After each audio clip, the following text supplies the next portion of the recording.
Hey everybody, so what we're going to do is a first impression of Black Geyser Couriers of Darkness. Now this was released just a little while ago. It was released on March 17th of 2022. Now this is a Kickstarter program and it actually saw a release. So in that we should already be commending their efforts and congratulating them because we know how Kickstarters go. Now this is a CRPG and it's kind of like a throwback. It's got the aesthetics very similar to Baldur's Gate. And as we dive into this first impressions that I'm going to tell you, it actually feels a lot like Baldur's Gate also. So not only does it kind of look like it, but it feels like it as well, with more of a modern take. As far as the mechanics and stuff like that, there are some differences. I wouldn't even translate this to Pillars of Eternity.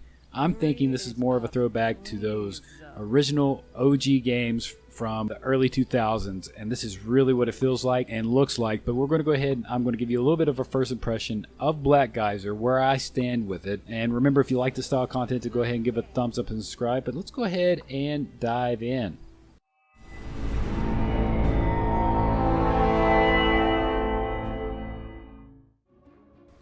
Now, before I get too far along, I think it's important to note that these developers are really trying. They are updating their content, they're trying to patch out problems, and they're trying to make improvements even beyond the early access and the release.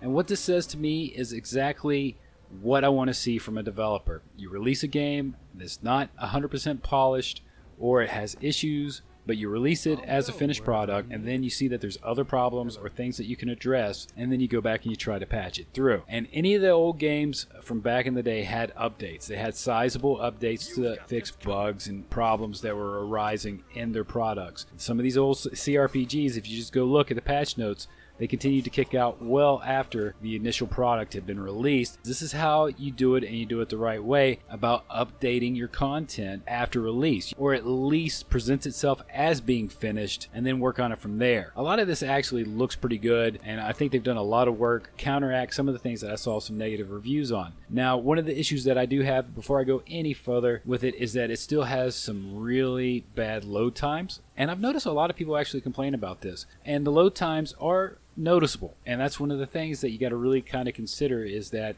when you're playing this and you go in between all these screens, there's going to be a lot of downtime. And also they're looking into ways to correct that problem when you're traveling back and forth across a large series of different maps, and how to kind of shortcut it, especially with your companions and going back and retrieving your companions. Also, one of the things that they initially talked about is that I saw a lot of negatives on was the party. So they've been updating a lot of the party banner as well going forward, trying to make that better. And so as far as I've seen, it does seem like the party is interacting a little bit more. They're talking, they're communicating between each other as well, and it's kind of giving them a little bit more fleshed out feeling as far as a party. I think a lot of this comes down to situationally separating yourself from the product and from the modern age. This product that's been released is definitely a throwback, and a lot of the things that you see in this, that it is more polished than the older versions of these CRPGs that we used to play 20 years ago. It is a better presentation of that, but it isn't up there with, like, say, a Pillars of Eternity. It's definitely not there. It's not like a Pathfinder. There are some issues with the UI, because when you're sitting there and you're going in between trying to select all these different features in the UI itself, it's like you're clicking this to click that, to open this, to open that, to move this over here. And at the end of the day, it's just way too much, and it could have been shortcutted. And hopefully in the future, maybe they'll actually patch some of that out and work and tweak their UI, or maybe there'll be some mod support to fix the UI problems that exist. So some of the things that I'm seeing that were issues in the past, they are trying to correct course, and hopefully it will get a little bit better. As far as the storyline goes, it's pretty good. It's actually pretty interesting. It revolves around this concept of greed. As the world gets more towards this curse of the greed, things begin to happen. You know, shopkeepers' prices start to go up. There's more encounters with people that are trying to take your stuff, and also in addition to that, you'll find that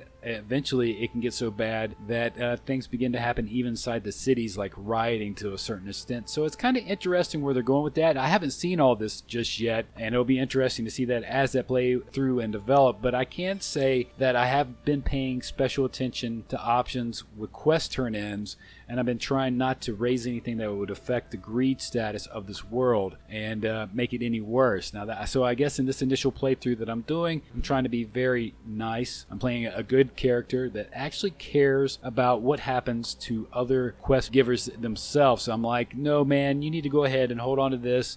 because you might need it in the future. Kind of an interesting play on it if you ask me. Now, as far as the items and progression, I think the items are dropping at least decently. I feel like there's a little bit of a power creep.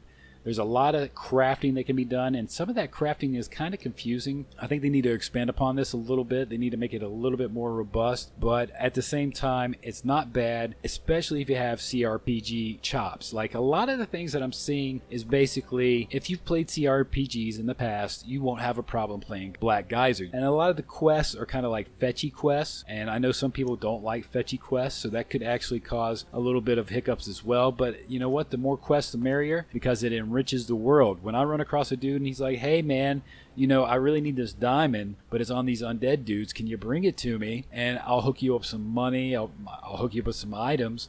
That says to me, all right, so this guy's got a problem, maybe I can solve it.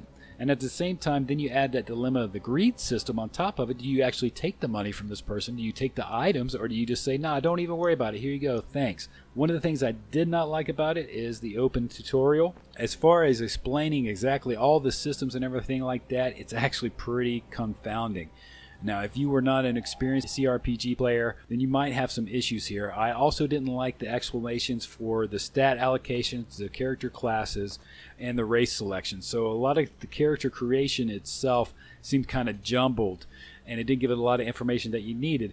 Now, all that being said, all it takes is just going into their folder and where the game is located, and you'll see that you've also installed kind of like a handbook, a player's handbook that you can open up, and it's going to explain a lot of the details. It's going to explain some of the math. It's going to explain exactly what the spells do and how experience works and how multi-class works. There's a big TXT file, and I know a lot of people don't actually look into those, but if you open that sucker up, it explains a lot of stuff. And after my initial 2 hours that I played it, I finally opened up the player's handbook, and I realized that I'd made some mistakes.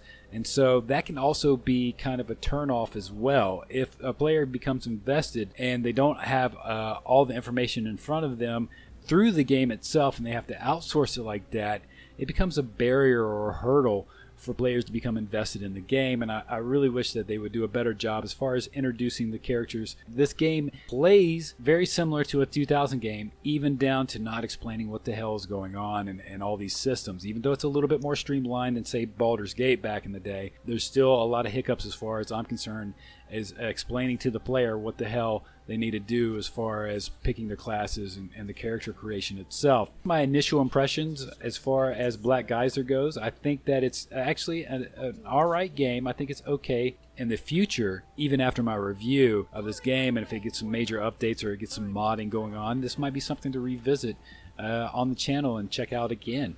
But anyway, guys, remember, if you like this style of content, to go ahead and give a thumbs up, subscribe, but I'm going to go ahead and sign out. Later.